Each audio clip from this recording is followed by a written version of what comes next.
श्री स्वामी समर्थ, श्री गुरुदेव दत्त.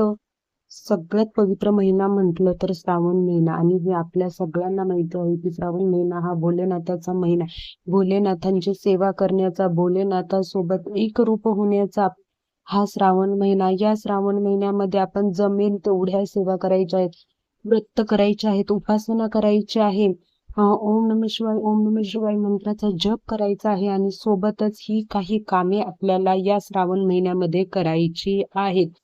बघा, भरपूर महिला या महिन्यामध्ये स्वामींच्या 11 गुरुवाराच्या व्रताला सुरुवात करतात. कोणी वैभव लक्ष्मी माताचे 11 शुक्रवाराच्या व्रताला सुरुवात करत असतात. म्हणजे या श्रावण महिन्यातील एक एक दिवस खूप महत्वाचा आहे आपल्याला सेवा करण्यासाठी, एकरूप होण्यासाठी, आपल्या गुरूंशी, महादेवाशी एकरूप होण्यासाठी.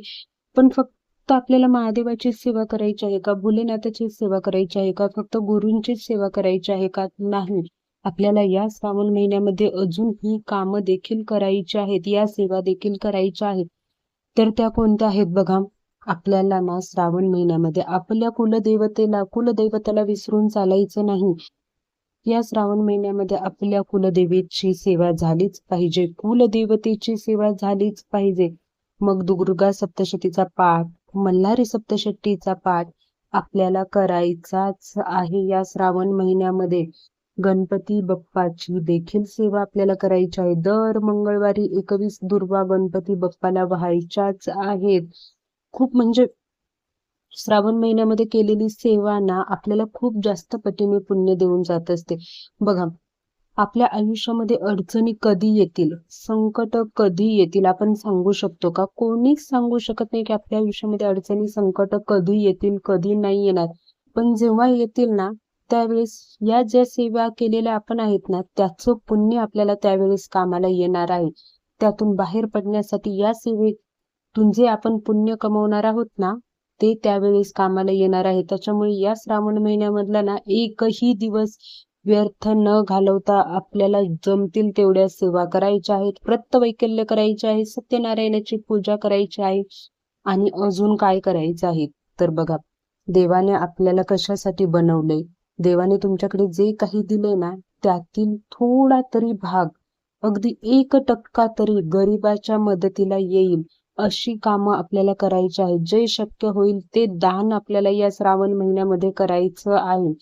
मग सोमवारी तुम्ही फराळीचं दान करू शकता, किंवा जे गरजू व्यक्तींना ज्या कशाची गरज आहे त्या वस्तूचं दान आपल्याला या श्रावण महिन्यामध्ये करायचं आहे. कारण की बघा, दाना इतकं म्हणजे अन्नदाना इतकं तर सर्वश्रेष्ठ दान कुठलंच नाही आहे. अन्नदान करा, गाईला, पक्ष्यांना दान करा, तुम्ही चारा द्या, गव्हाचे, ज्वारीचे कण तुम्ही बाहेर आपल्याकडे जे दाणे असतात ते एका प्लेटामध्ये ठेवा, जेणेकरून पक्ष्यांना ते मिळेल.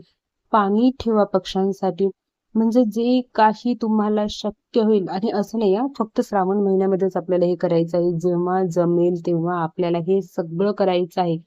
श्रावण महिन्यामध्ये घरात चिडचिड होणार नाही याची काळजी घ्यायची आहे. बघा, घरात माणसं राहतात आणि आपण म्हणतो ना, भांड्याला भांडं तर लागतच, पण प्रत्येक वेळेस समोरच्यानी शांत व्हावं, समोरच्यानी सॉरी बोलावं असं नाही वागायचं. भले समोरच्याची चुकी असेल, पण आपण शांत राहून त्याला प्रेमाने समजवायचं. घरामध्ये विनाकारण वादविवाद होऊ द्यायचे नाही आहेत. कारण की घरात जर वादविवाद झाले ना, तर त्या घरामध्ये लक्ष्मी कधीच टिकत नाही. आणि हा तर एवढा पवित्र असा महिना आहे, सगळीकडे पॉझिटिव्हिटी पसरवण्याचा हा महिना आहे. आणि या महिन्यामध्ये आपल्या घरामध्ये वादविवाद होता कामा नये. कोणाच्याही बद्दल वाईट विचार आपल्याला करायचे नाही आहेत. सगळ्यांबद्दल चांगले विचार आपल्या मनामध्ये पाहिजेत. बघा, आपण जेव्हा दुसऱ्यांचं भल्याचा विचार करतो ना, तेव्हा देव स्वतःहून आपलं भलं करत असतं. त्याच्यामुळे नेहमी दुसऱ्यांचं चांगलं होईल याचाच विचार करायचा आहे.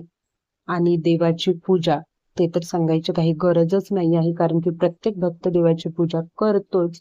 पण सकाळी लवकर उठून स्नान करून देवाची पूजा, दारामध्ये रांगोळी, हे सगळं आपल्याला करायचं आहे. घर स्वच्छ ठेवायचं आहे, घरामध्ये जाळ्या जुळ्या होणार नाहीत, कुठे पसारा उगीच बिना कामाचा राहणार नाही. एकदम आपल्याला जसं काय आपल्या घरात दिवाळी आहे असं घर ठेवायचं आहे आपल्याला. कारण की श्रावण महिन्यामध्ये मी नेहमी सांगते की श्रावण महिन्यामध्ये केलेली सेवा कधीच व्यर्थ जात नाही.